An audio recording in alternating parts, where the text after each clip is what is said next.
Welcome to Canadian Agriculture Unpacked. I'm your host, Bob Friesen, together with technical producer Ash Thakur.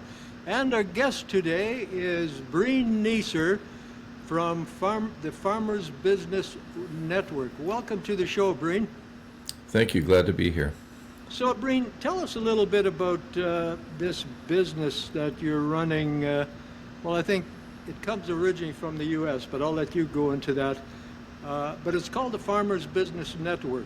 Where are you from? What do you do? What's it all about?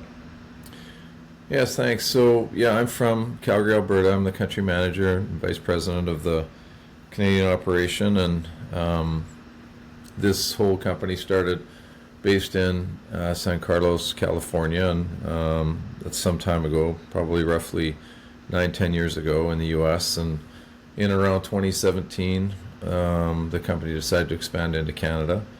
And for the most part, the company's been focused on crop protection products. And that's where we sort of got our start. And I would say that the beginning was a little bit, challenging. We thought you'd be an online platform for farmers and our farm customers across North America, Canada, and the U.S., and wanted to bring access to mostly generic crop protection products and offer them online to the customers that would be interested in such a thing, and very well-priced products and what have you. Access to major brands of different products out there, sort of on a generic basis, was quite difficult, and we found ourselves in a situation where we were ending up having to source product from overseas, and that's really how we got our start. And we started importing generic products to Canada and the U.S. About 5-6 years ago in earnest, and have grown the business substantially both in the U.S. and Canada, and have an online platform that farmers can access, and it's gone quite well. So, Farmers Business Network, the name kind of sounds as if, and our intention on this podcast is to talk to as many parties in the Canadian agricultural value chain as we possibly can, just to get the full story on the dynamics in every sector. Now, the Farmers Business Network, that kind of sounds like a farmers fraternity or a club, or it sounds a little different than just your run-of-the-mill input supplier. What's the difference? Well, I guess if I'm not sure how familiar everybody would be about the way the agricultural business has been run from a buy-sell standpoint for most farmers in the Canadian landscape, and for the most part it's the same in the U.S. But the way typical transactions happen, especially on crop protection products, has been a long time established through distributors or retails, where a grower would go into a retail agricultural store, make arrangements with that particular branch, and either get advice or figure out what it is that they would advise that farm or farm enterprise use to either control weeds within their cropping cycle, or use to get a better handle on maximizing their growth potential of the crop. So these retails have been quite popular for a number of years, and this whole idea of an online platform had never been created or started, in particular for growers or farmers to be able to go online and look at a variety of products with what we call transparent pricing, because the pricing shows up right on the store, which is unusual in the agricultural space. Pick and choose not only the product type, you can see your price, and then you can see the different pack sizes that are available within that product, and allows growers to, in our opinion, have a little bit more control and be a little bit more obvious what the transaction is going to net out at for their cost position. Whereas in the past, or even to some degree in the current state, it's a bit of a negotiation for what farmers are able to negotiate with their local retail or branch, or they get a lot of heavy advice for the retail kit of what that retail may be suggesting for their area to solve whatever solutions the growers are trying to solve within their crop protection. Yeah, when I was with pyramid. the president of the Canadian Federation of Agriculture, one of the things we always advocated for was price transparency. especially with the hugely consolidated upstream industry, right? And as you say, there's a lot of package deals, et cetera. So that sort of price transparency is interesting. So what? Are you the Amazon of Canadian agriculture in Western Canada? There is a lot of parallels that get made that way. To be honest, I would say the subtle difference is, within Amazon, there's no particular direction toward, you can buy whatever you want in any category of any interest that happens to be out there. In our situation, the store setup is very similar, but we are in the adjacent space of products that we believe farmers would be interested in looking at and procuring or buying. So these are input products for the most part that farmers can go online and look at and buy. That helps particularly their farm enterprise find value, create profit, and provide choice in a very open and transparent platform. So it's ag specific, but once you get past that, the way that the store works and the manner in which an individual can purchase or farmers can purchase their products is quite similar to any online experience, Amazon or the others that are out there. So if I go on your site and I get a price and I don't like it, do I give you a call and say, can you give me a better price, or is that basically it?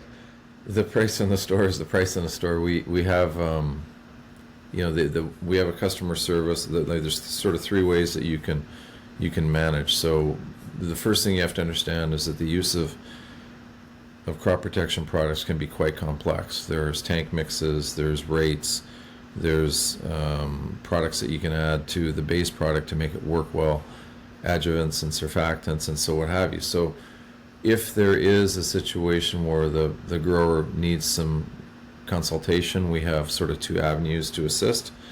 One is we have our territory managers that are available throughout our prairie provinces in Ontario to provide agronomic or mixing or application assistance. And then we have a number of agents throughout the prairie provinces in Ontario that work as what we call community builders or CBs, and those CBs work on behalf of our company to also provide agronomic and I'll say basic sales information to growers that require that. However, if the grower, and many growers are in this way, especially if they have large enterprises, either they're very familiar with the products that we're promoting, or they may have, if they're a big enough farm enterprise, either a local agronomist that gives them a lot of advice on how to move forward, or they may have their own agronomist on staff.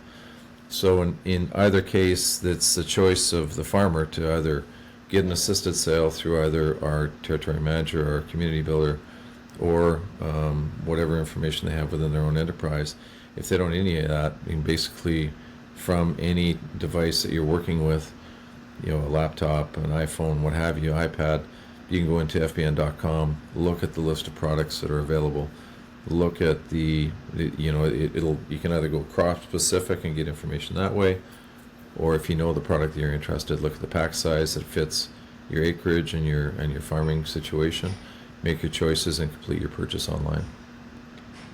So I have a son that lives in California, and he tells me the agricultural industry is huge in California. In fact, it might even equal the entire Canadian agriculture economy.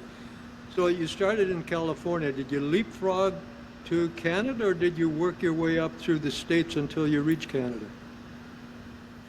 I got to think about that one a little bit. My understanding, because the company had started before I joined, because it was a technical platform, the technical platform started just outside the Silicon Valley as an upstart, if you will.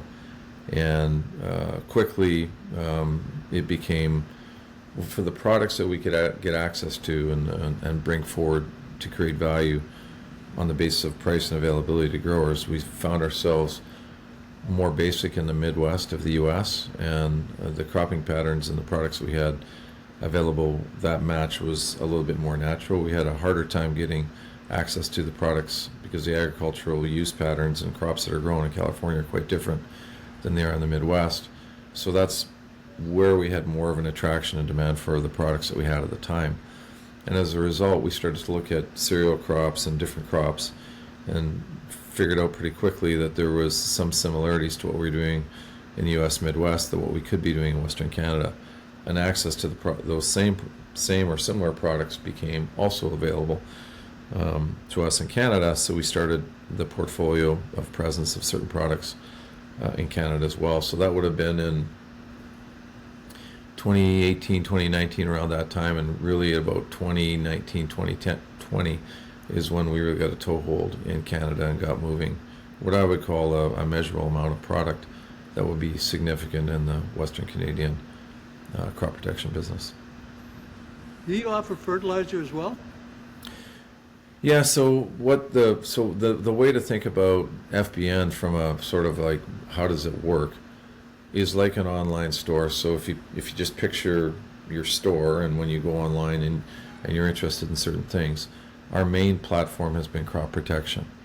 However, as we've built the company and added products, we're looking at things like seed, we're looking at things like oils and lubes, we're looking at things like mineral feed for cattle producers and what have you. So the range of products that I consider to be adjacent space to the crop protection product line, which is where we got our start, is really where we're trying to bring the storefront to create as many, I'll say, solution ideas for growers, all over North America. So predominantly and heavily, we are a crop protection company, but the focus of the store and the solutions that we're trying to solve, would be to be a benefit to problem solving for whatever growers are challenged with in their farm enterprise. So yes, we have fertilizers on our store. They tend to be liquid fertilizers for the most part, and more in the nutritional category, but we do have fertilizer products on our store. So as you well know, I mean, one of the biggest concerns farmers always have is the huge margin between the manufacturer and the retailer, and that farmers would like to capture some of that margin. Are you trying to do that as well? Are you trying to reduce prices by taking a bite on your own margins? I don't know if I would phrase it quite that way. I would say this, that there's first of all, I get to be fair to people that are in the neighborhood of bringing new products to market and going after I'll say the research, recapture, and the history of what it takes and the work it takes to bring a product to market. First of all, it's not cheap, and so a lot of the brand companies have substantial investments in bringing products to market. When those patents come off, there's a walk down between whatever price that product may have been and what it may turn out to be as the product becomes more genericized. FBN came in and said, look, we're sort of just as happy to be in, I'll say, the main brand space or the generic side of business, but what we want to do is try and create the greatest value for growers in an online manner, which is quite visible, and we thought in doing so we would change the way that farmers think about buying their products, and it's been quite successful. So I wouldn't say that we got into the business to attack or try and do anything in specific, but we thought if we could get a big enough book of business in a manner first of all, when you're buying online, you take out a lot of the steps that it takes to get product to market. So when you buy from a retail, the steps are the retail either manufactures and buys from whomever they're buying from, or they may create the product themselves. They bring it to a large distribution center. That large distribution center then breaks down those products into smaller shippable products. They ship out to a local distribution center, and that local distribution center then takes all that product and spreads it across all the retails that particular company may have. And if you're on the brand side, you may have many retails you're working with, so you have a lot of inventory and a lot of expense to get all that product around to all those different places. When you're in an online platform, you get the order ahead of time. you have like one big hub like we do to ship to and from. So the amount of freight that's involved in our business on an online platform is substantially reduced to that of a local retail. And as a result, the cost of doing business for a company like ours, we believe, is substantially less than some of the retail organizations that are out there. And as a result, our cost to serve, or the delivered price, if you want to think about it that way, can often be quite a bit more affordable to the grower as a result of a reduction of cost. And that's really where the benefit has come from, has been on the cost of doing business versus, I'll say, the traditional way of doing business. All parts of the agricultural business are very freight sensitive. Farmers live in rural settings. It's hard to get whatever product you happen to want to buy on the farm from a supply point in a highly efficient manner, because you're going farm by farm by farm, so it's ones and twos and threes. So the more effective you can be at the cost management of the freight side of your business, the more able you are to bring out a price point that should or would have price attraction to your buyer or the customer or the farmer in this case. So are farmers in any way invested in FBN? Do they have a membership? Do they get shares in the company? And who owns FBN? Yeah, so there's a group of investors that own FBN. I won't get too deep into that side of things, but farmers do not own shares in FBN. We do ask for a membership, and part of our, I'll say, our onboarding of our customers is on the side of accurate data management. Where are you farming from? A lot of farmers live in a different place than they farm. So, where specifically do you want the product delivered to? Making sure that, in some cases, you could have a farmer-son situation where they're farming together, or we can have brothers that are farming together. So we spend an incredible amount of time on the upfront,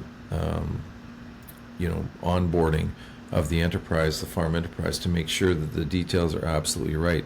How do you want to be charged for this? Do you want to be, Bob Friesen or Friesen's Cattle Company, or what entity do you want to be billed under? So the purpose of the membership is to get all of that detail up front, correctly written down and understood, so that we can make the most accurate shipping for the products you're trying to buy. The membership is free. We do have different categories of, depending on farm size and what have you, but that's more for our data management. The price that you see in the store is quite similar across our geographies. Yeah, and that information, that data that you can harvest, that's quite valuable, isn't it? It's quite valuable, and we go through a situation where there are growers that, we do it with a lot of protection of their information, because understandably so, a lot of farmers do not want to share their individual data, and we make an agreement with them that we will not share their data with other companies or for any other reason other than for the use of the transaction we're trying to complete at the time, and that's worked quite well, and we've gained a lot of trust in that, and we hold that information, with a tremendous amount of respect. But you need a certain amount of data to make sure that you're operating, in good faith with your farm customers, and that's what the front end and the onboarding is all about. So no membership, farmers don't own shares in the company. And yeah, so I don't know if that answers your question, but yeah, but that's how we're set up. That information can also then be used for you to help the farmer manage his operations. Is that correct? It can, and we do, and we have used a lot of that. We've gone through situations where, from the information, on the basis that we're allowed to share back with those that have given it to us, to say, did you know that the average price point in your area is about like this, so that you can feel comfortable, Mr. Farmer, that you're saving X% on your chemical purchases. Or you may, the other way we can look at it is to go back through a group of growers and say, did you know you had a disease outbreak in this area? And oh, by the way, here's some ways to solve that problem. we've also done, taken it all the way back to satellite imagery to share, to say these are some of the challenge that we're seeing in some crops in some areas, and share that satellite imagery with farmers as well. So there's very, a variety of ways to use the data, but it's with the cooperation and the approval from the customer. Of course. So what sets you aside from apart from Johnson's Grain or AgriCity or any of the other retailers that work closely with farmers? Well, for the most part, first of all, I'm not intimately involved with those other companies. AgriCity has ran into a bit of a cash problem, and they're currently not operating the way they had in the past. They've basically closed their doors, at least temporarily, so they're not working in the same light as they were for many years in the past. And many companies have a website and a way to attract an order online. The difference for us is that it's a complete loop. You can not only order your product, you can get it specifically delivered to your doorstep. And the front end of accepting an order online is not that tricky. What's tricky is to make sure you have the products in the pack sizes that fit the acreage that the farmers are growing in the distribution area that they're predominantly working from, and turn around and get that on a truck, on a pallet, to their farm without having any middle management or people or retails involved along the way. So if you can imagine, just like it is for any online platform, you select your product online, it goes through an order cycle, the payment is administered and looked after, and depending on when you want it, could be a month later, it could be a couple of days later. You get notice from a driver in a truck, and the truck would be backing up to your farm, and you offload the product and go ahead and use it. That whole situation from order to delivery, we're the only ones that I know of in especially Western Canada and Ontario that order the full cycle of an online platform right through to farm delivery. Other people can take orders, other people can manage on-farm deliveries, but the entire loop, as far as I know, we're the only ones doing it. Actually, you just reminded me, I was going to ask you, are you just in Western Canada? Are you in Ontario as well? Yeah, we operate from BC all the way through to Ontario. The product fits that we have in Ontario and BC are more limited because our product portfolio isn't as large in those two provinces. But we do operate all the way through from Ontario to British Columbia. We have community builders, territory managers, and a lot of attention from growers, if you will, in those two provinces, as well as the prairie provinces, Alberta, Saskatchewan, Manitoba. So our footprint is reasonably wide, and our product line continues to grow year after year, and we're able now to be, I'd say, more important or have a better value proposition, not only in the three prairie provinces, but also in Ontario and in BC for our farm customers that choose to use and buy from FBN in those areas as well. So you just mentioned community. Do you give back to the community as well? We do, and we have. This probably goes back a number of years, 5-6 years ago. A lot of our competitors were questioning whether or not we were really Canadian, and were we all about a Canadian footprint and all the rest of it because of our startup. And the truth is, we have Canadian employees, we have Canadian assets, we have Canadian trucks and trucking relationships. We bring our products into Canada. We have a number of products that that are made and formulated in Canada. And so part of the reason that we got into the situation of community investment or giving back, if you will, was twofold. One, we're working with growers and community builders and people in the fabric of rural Canada, and some of those areas are they need some help. Quite honestly, smaller towns are challenged in a number of ways to provide certain necessary things to make communities thrive, and we've been able to eke out some funds to help in the matter, whether it's a playground or some assistance in a curling rink, or might be a sporting facility. And so we have given back to a number of communities, and predominantly more in Western Canada than we have in Ontario and BC, but I would say that we've become somewhat recognized in that fashion. You know, and it's interesting because that's something that's far more top of my mind than it used to be, right? Because so many companies are owned by investors in other countries or by large investors, and the question is always, okay, so if I buy from this company, that money just goes to shareholders and we never see the benefit of it again. I think you've articulated quite well the collateral benefits that you get, or that you provide as well to the Canadian economy. The next question is going to segue us into something else I'd like to talk about, and that is, with all the different trade dynamics and trade tensions, is it difficult for someone like you to source your product? Because I mean, we all know that active ingredients for chemicals typically comes from foreign countries. Are you having any difficulty on that front? I would say some. The issue of tariffs and the impact of tariffs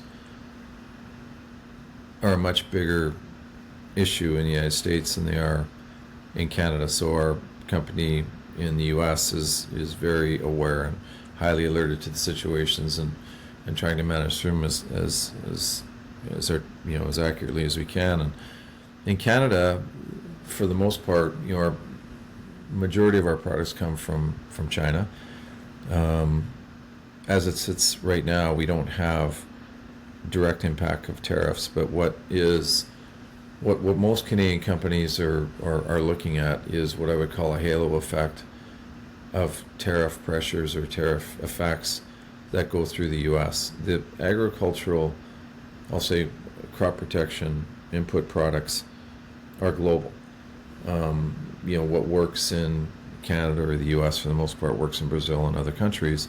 So especially for the large, I'll say, commodity type products, they get affected a number of ways. They get affected by production and demand swings. They get affected by raw material costs, and they get affected by geopolitical events that affect if there's tariffs or duties that are thrown onto those products. So our concern isn't so much on a direct basis, but an indirect basis. So if these commodity products are going through an issue where they're going up or down in price globally, or especially in the U.S., it's not long. It's usually about a month or two from any of those impacts that we start to see those same impacts in Canada. And that's what we're trying to watch out for. So it's not so much the direct impact, but the indirect impact of tariffs. And so far, to the extent that, in our company, in our products, we haven't had a lot of residual negative impacts as a result of tariffs. There has been, on our crop protection products, there has been a lot of impacts for, other, I'll say, categories of the ag business, such as equipment has been a big deal, because a lot of equipment comes up from the U.S., and there's been impacts that way. But for our particular product line, so far there's been minimal impacts as a result of tariffs. You talk about the halo effect. I mean, that applies to commodity prices as well, right? I mean, when Trump said, well, I'm not going to put a tariff on CUSMA compliant exports into the U.S., everybody breathes a sigh of relief and says, well, our commodity prices aren't going to be affected, except our prices are basically all based on U.S. prices, right?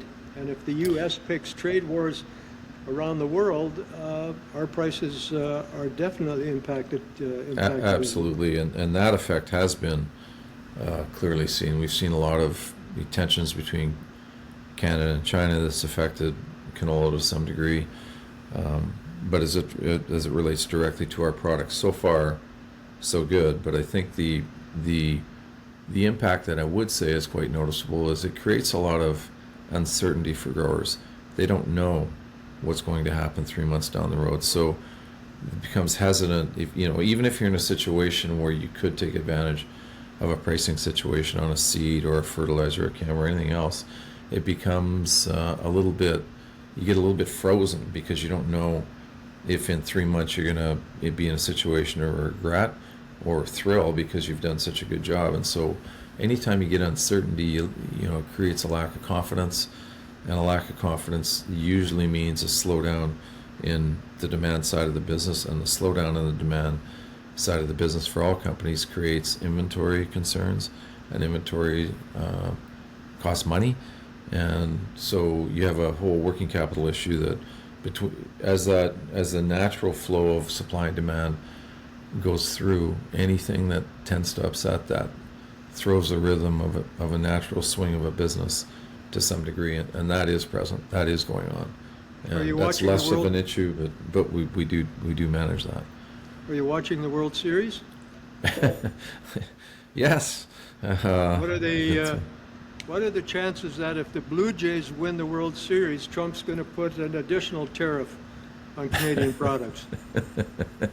Well, from what I've seen watching the games, you know, as the camera pans the audience, there's a lot of people you see that are fans. I'm not sure if he's a baseball fan, so I'm not even sure he's fully aware that the games are going on. But yeah, I think we'll be all right in that regard. I think we'll be just fine. Yeah. What, you think we're going to be all right, that we're not going to win, or that we will win and we won't get another tariff? The latter. So the agricultural economy, I mean, look, we've certainly taken a hit in Canada, as we already talked about with regard to commodity prices. We see a lot of stories coming out of the U.S., and not the least of which, of course, is the soybean issue, but others too, right? Temporary foreign workers or seasonal agricultural workers. Farmers in the U.S. seem to be getting hit really, really hard, and the U.S. administration isn't denying that farmers are getting hit hard. In fact, they're already musing about mitigating it with some money. How would you currently, as far as you can tell, with your interactions with your colleagues south of the border, how do the two ag economies compare? Are we as bad off? Like, when I see what's coming out of the U.S., I'm always thinking, well, I'm not sure Canadian farmers are suffering quite as much as the U.S. farmers. What's your take on that? I think that's true. You know, I don't know it as intimately as I would like to. You know, we think about farm health or cash management or on-farm income or on-farm cash, whichever way you want to think about it. We do hear a lot about the pressures in the U.S., and I would say the impact of everything that you just mentioned has had a bigger impact on, you know, farm available cash in the U.S. is next to Canada. Now, that's not to say we haven't had our struggles in Canada as well. The prices are not in the same realm as they were at their peaks for crops, and it's the same in the U.S. But all the other pressures that you just mentioned have put farmers on both sides of the border in a cash-strapped situation.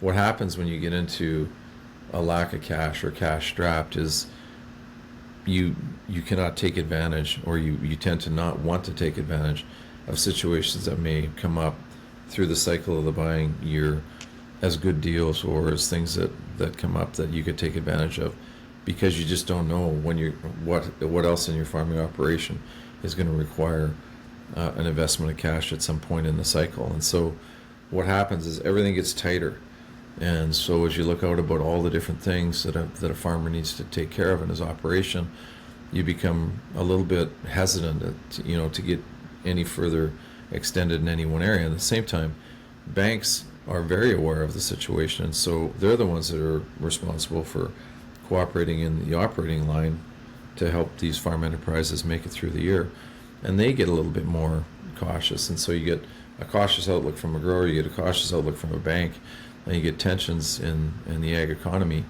and it can close in. So what happens is that there's no, I talked about the rhythm of supply and demand.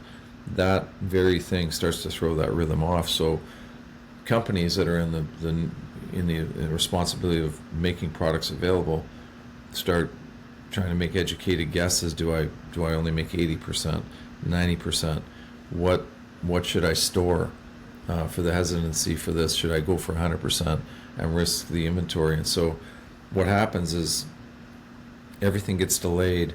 You have a fairly traditional year in, year out needs for products. Specifically which ones get used doesn't apply to this conversation, but what happens is if everything gets tighter and everybody supplies to about the 80th percentile of what's normal, then you get into the spring season, and if things as you go into seeding your crop and now spraying your crop are as normal as they've been in the past, and now you need 100 and 105% of your usual goods, you can run into an inventory situation where there's a lack of available product anywhere. And then what happens is scarcity takes over. That which is left remaining in outlying areas becomes very expensive, and you have the opposite effect of what farmers need or what companies prefer to be able to offer in that cycle. It's just a simple supply and demand effect. So we've seen that a lot. You and I are familiar with agriculture, right? And we know that these cycles come and go.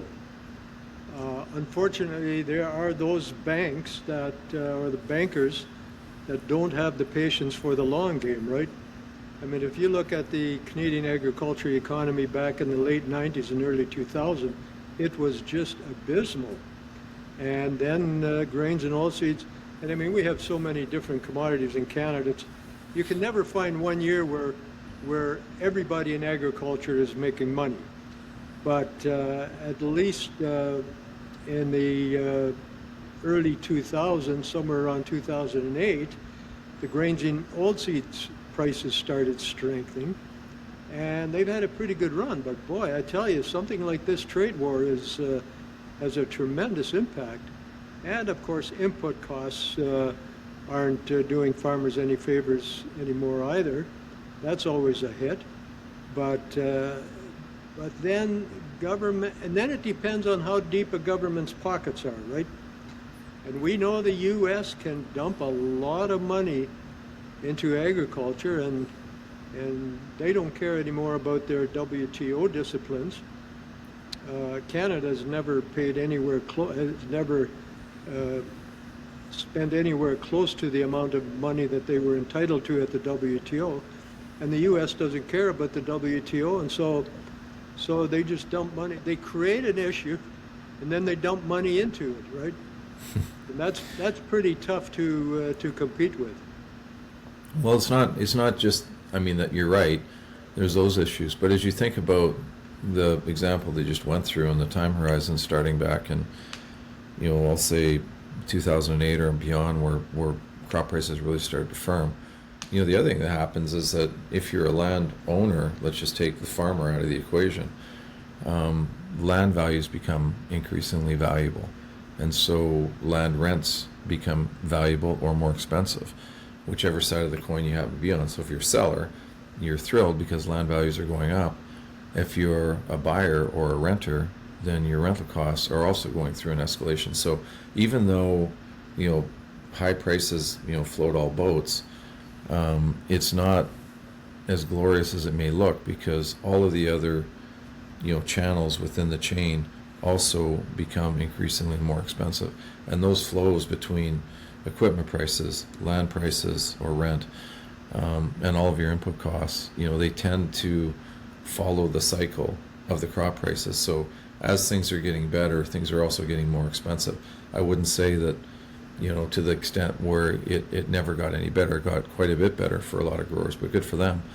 But it's important to realize that, when revenues go up, costs also go up. And I wouldn't say it's been easy for growers in the last 10 or 15 years. It has been much better.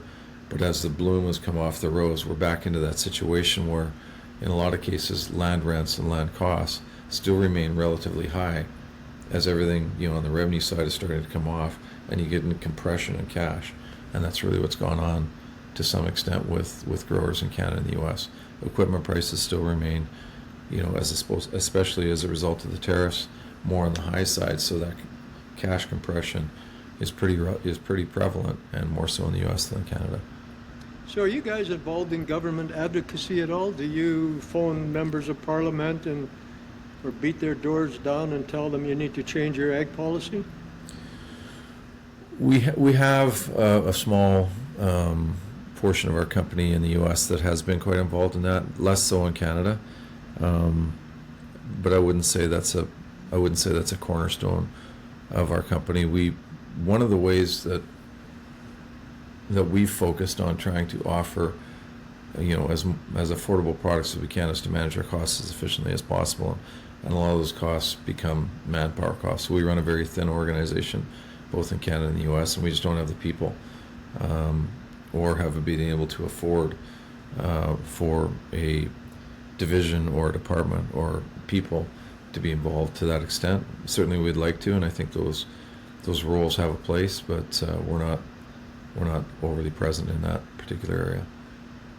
All right, Breen, anything else you'd like to add? Just that we're very proud of our business, especially in Canada. We think that we continue to try and solve problems for growers across Canada and the U.S. and to the extent that a very attractive price, an online present, the ease of purchasing, and transparent pricing are interesting to growers. We think our business is going to continue to be of value, and we look for bringing on adjacent space products like oils and lubricants, seed, who knows, might be tires or seed. I think the future is very bright, and we're very proud and very thankful of our relationship with our growers in Canada and the U.S. Appreciate your time, Bob. Thank you very much for that, Breen. That's Breen Neeser from the Farmers Business Network. Remember, if you've eaten today or are going to be eating today, thank a farmer.